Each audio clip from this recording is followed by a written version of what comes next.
Boa tarde, meus queridos alunos, tudo bem com vocês? Estou aqui enviando esse vídeo para vocês para falar da nossa aula, que agora vai ser em vídeo até que nós voltemos ao normal.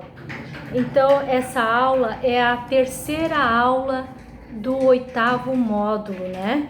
Então, agora já estamos na reta final e nós vamos falar um pouquinho da restauração da igreja. Nós falamos da igreja lá do início, depois teve o declínio da igreja e agora nós vamos falar sobre a restauração da igreja. Mas antes de começar a nossa aula, eu queria orar com vocês para apresentarmos a nossa aula ao Senhor. Amém? Feche seus olhos, vamos orar então. Senhor nosso Deus, Pai Todo-Poderoso, nós estamos na Tua presença nessa hora para Te dar graças por tudo, Senhor. Eu Te apresento cada aluno que estiver olhando e ouvindo essa aula, Pai, para que o Senhor venha dar entendimento a cada um deles, discernimento de tudo que o Senhor quer que eles aprendam, Pai. Da mesma forma eu Te peço, Pai, que eu consiga passar para eles tudo que o Senhor quer que eu faça, Pai, da Tua maneira e não da minha. Que tudo seja para a Tua honra, para a Tua glória. Assim nós oramos e cremos em nome de Jesus. Amém. Glória a Deus. Estou com muita saudade de vocês, mas eu creio que em breve nós estaremos juntos mais uma vez. Vamos lá então, porque o nosso vídeo não pode ser muito longo para não ficar cansativo. O que eu quero que você entenda nessa aula? Quero que você veja que Deus tem os seus próprios planos e Ele não deixará a nossa igreja desamparada. Ele é uma promessa de Deus que Ele não vai desamparar a igreja. E no decorrer do nosso texto nós vamos ter um nome que você não vai entender, que é huguenotas. O que quer dizer huguenotas? É um povo protestante, sectário de Calvin. Então, quando no decorrer do texto, se você ouvir essa palavra, você já vai saber o significado. Então, vamos lá. Começando. Em 1513, Leão X assume o papado aos 37 anos de idade. O seu pai predestinou o Papa Inocêncio VIII, que foi obrigado a nomeá-lo cardeal diácono de Santa Maria em Dominica em março de 1489, quando tinha apenas 13 anos. Ele foi o último não sacerdote a ser eleito papa. Ele é conhecido principalmente por ser o papa do início da Reforma Protestante. Em 1517, na Alemanha, a Igreja Católica começa a vender as indulgências para a construção da Basílica de São Pedro. No tempo de Martinho Lutero, um esforço especial foi feito pelo Papa para levantar esse dinheiro da concessão das indulgências. Então, foi chamado João Tetzel, conhecido como homem de má conduta, para levantar esse dinheiro, porque ele tinha a habilidade de induzir o povo a dar esse dinheiro. Então ele vem lá na Alemanha, né? Lá quando na Alemanha ele foi chamado para fazer esse tipo de serviço. Então ele pegava e colocava diante de uma cruz um cofre, um enorme cofre que era para receber essas indulgências do povo. E ele dizia que o povo devia pagar as indulgências. Então Tetzel levava consigo um quadro do diabo. Olha que macabro que era. Ele levava um quadro do diabo que atormentava as almas do purgatório. E ele repetia frequentemente umas palavras em alemão que nem eu sei mencionar, mas ele repetia umas palavras, umas frases em alemão que queria dizer assim: assim que o dinheiro cair no cofre, a alma atribulada sai do purgatório. Ele queria dizer que se a pessoa desse o dinheiro, colocasse no cofre o dinheiro, as pessoas saíam do purgatório, aquelas pessoas que já tinham morrido, que eram levadas ao purgatório. Então as pessoas eram retiradas de lá através daquele dinheiro que era colocado no cofre. Então os ricos davam grandes doações e os pobres camponeses sacrificavam o que podiam para obter o perdão dos seus pecados. Coitados, né? Tá, lá em 1517, Lutero lança suas 95 teses contra a Igreja Católica. Aí começou o Lutero se rebelar, né?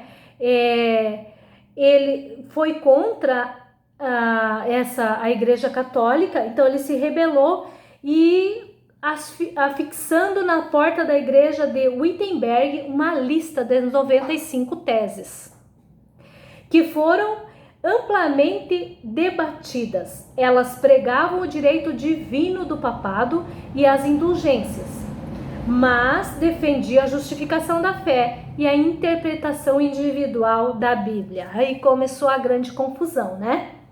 Martinho Lutero era um jovem muito culto. Vamos saber um pouquinho dele, quem era o Martinho Lutero. Então ele era um jovem muito culto, estudante de direito, e sentia-se perturbado com algumas perguntas que surgiam, a respeito das quais ele não encontrava resposta nenhuma.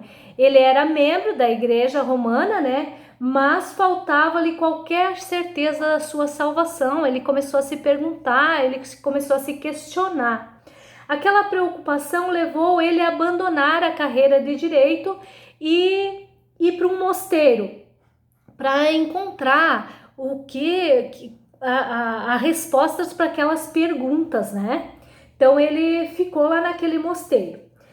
Quanto mais ele estudava, mais se perguntava, mais dúvidas iam chegando na sua cabeça e a condição pecaminosa e indigna. Ele se sentia assim indigno de Deus e cada vez ele pensava coisas mais ruins.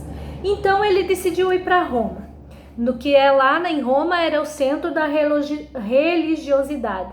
Aí ele observou o povo e começou a questionar as obras que ali eram praticadas pelos cristãos sobre a orientação da igreja. E um dia ele resolveu subir as escadas da Catedral de São Pedro. E aí ele começou a subir as escadas lá da catedral, orando, rezando, né, como diziam, o Pai Nosso.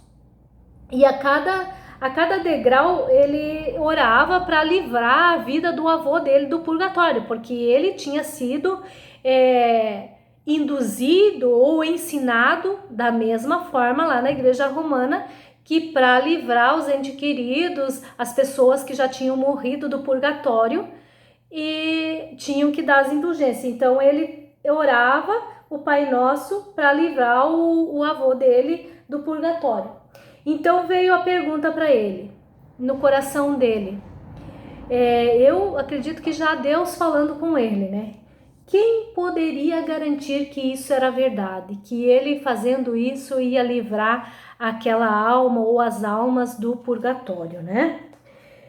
Então ele passou a observar criticamente as tradições da igreja e ficou chocado com o uso das indulgências. Aí a ficha caiu, as escamas caíram. Então, e para libertar os homens da responsabilidade de ter vidas santas. Então, em 1517, ele teve aquele famoso encontro com Deus, que foi maravilhoso.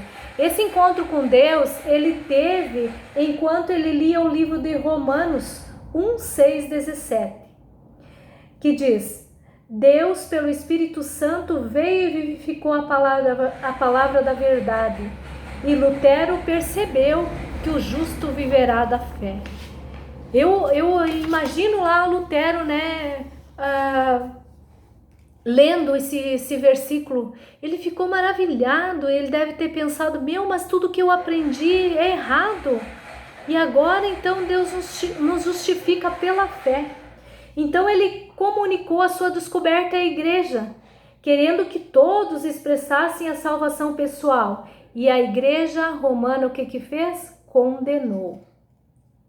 Então ele começou a pregar contra as doutrinas que haviam causado a queda da igreja. Ensinou que só Jesus era o mediador entre Deus e os homens, combateu as indulgências, falou que o cristão arrependido podia receber o perdão se aproximasse de Jesus Cristo.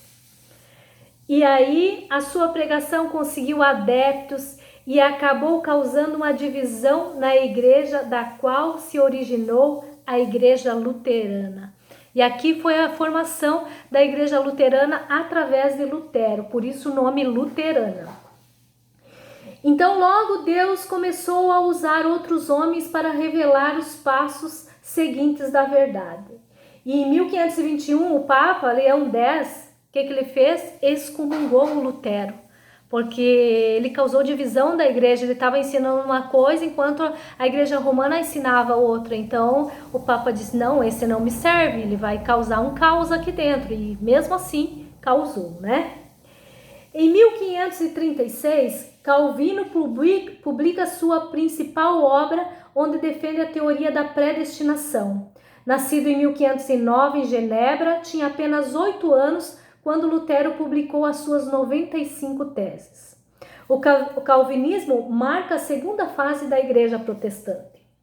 O calvinismo pressupõe que o poder de Deus tem um alcance total da atividade e resulta da convicção de que Deus trabalha em torno dos domínios da existência, incluindo o espiritual, físico, intelectual, quer seja secular ou sagrado, público ou privado, no céu ou na terra. De acordo com isso, qualquer ocorrência é o resultado do plano de Deus, que é o Criador e governador de todas as coisas, sem exceção. As atividades seculares não são colocadas abaixo da prática religiosa. Deus está tão presente no trabalho de cavar a terra como na prática de ir ao culto. Para isso, os cristãos calvinistas, toda a sua vida para os cristãos calvinistas, toda a sua vida é um culto a Deus. Seja eles trabalhando, seja eles buscando a Deus, toda a vida deles, tudo que eles fossem fazer seria um culto a Deus. Só havia então, de acordo com o princípio da predestinação, por causa dos seus pecados, o homem perdeu as regalias que possuía e distanciou-se de Deus. O homem é considerado morto para as coisas de Deus e é dominado para uma indisposição para servir a Deus. Só havia então uma maneira de resolver esse problema: o próprio Deus reatando os laços. Deus então, segundo a sua doutrina da predestinação, escolheu alguns dos seres humanos caídos para salvar e restaurar para a comunhão com Ele. Deus teria tomado essa decisão antes da criação do universo, mas é claro que não é por causa de quaisquer boas obras que eles tenham sido escolhidos. Lá em Efésios 2, 8, 9 diz assim: porque pela graça sois salvos mediante a fé, e isso não vem de vós, é dom de Deus, mas vem das obras, para que ninguém se glorie. Então, quer dizer que a fé sem obras, ela é morta. E não porque nós já somos salvos pela graça de Deus, mas nós podemos ter mais pela fé, né? Nós podemos desfrutar das alegrias, da prosperidade de Deus através da nossa fé, porque isso é um dom que Ele já nos deu. Aí nós temos 5 pontos do calvinismo: a depravação total, a eleição emocional, a inspiração limitada, a vocação eficaz e a perseverança dos santos. O calvinismo também defende uma teologia aliancista e os sacramentos como meio da graça, a Santa Ceia, o batismo, incluindo o batismo infantil.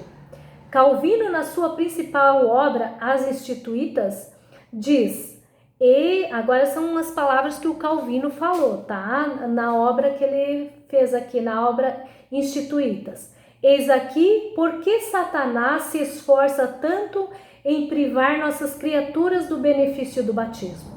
Sua finalidade é que esqueçamos de testificar que o Senhor tem ordenado para confirmar as graças que Ele quer nos conceder. Pouco a pouco vamos nos esquecendo das promessas que nos fez a respeito disto.